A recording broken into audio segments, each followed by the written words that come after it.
அண்ணே, நான் சொல்வது மத்திய அரசு அதிகாரப்பூர்வமாக உங்களுக்கு அறிவிப்பாங்க. ஏப்ரல் 16ஆம் தேதி அந்த பில்லை பைலட் பண்ணும்போது உங்களுக்கு தெரியும்.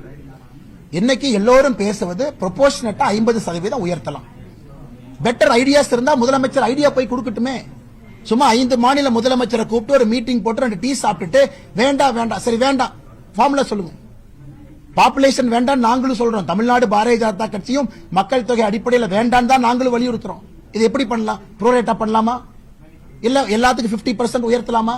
எப்படி பண்ணலாம் சொல்லுங்க. எதுவுமே இல்லாம சும்மா உட்கார்ந்து பேசுறீங்க. இன்னைக்கு இத்தனை கட்சிகள் நீங்க எல்லாம் சொல்லியிருக்கிறீங்க. கான்ஸ்டிடியூஷனல் எக்ஸ்பர்ட் சொல்லியிருக்கிறாங்க. அதையெல்லாம் வைத்து மத்திய அரசு யாருக்கும் பாதகம் இல்லாம அடுத்து எந்த தொகுதியை சகோதரிகளுக்கு கொடுப்பது? 1/3. இன்னைக்கு 543 தமிழ்நாடு 39 அப்படியே 1/3 பிரிக்கிறோம். 13 தொகுதியை பிரிக்கிறோம். திராவிட முன்னேற்ற கழகம் ஒத்துக்கொள்ளுமா? எந்த 13 கொடுக்கிறது?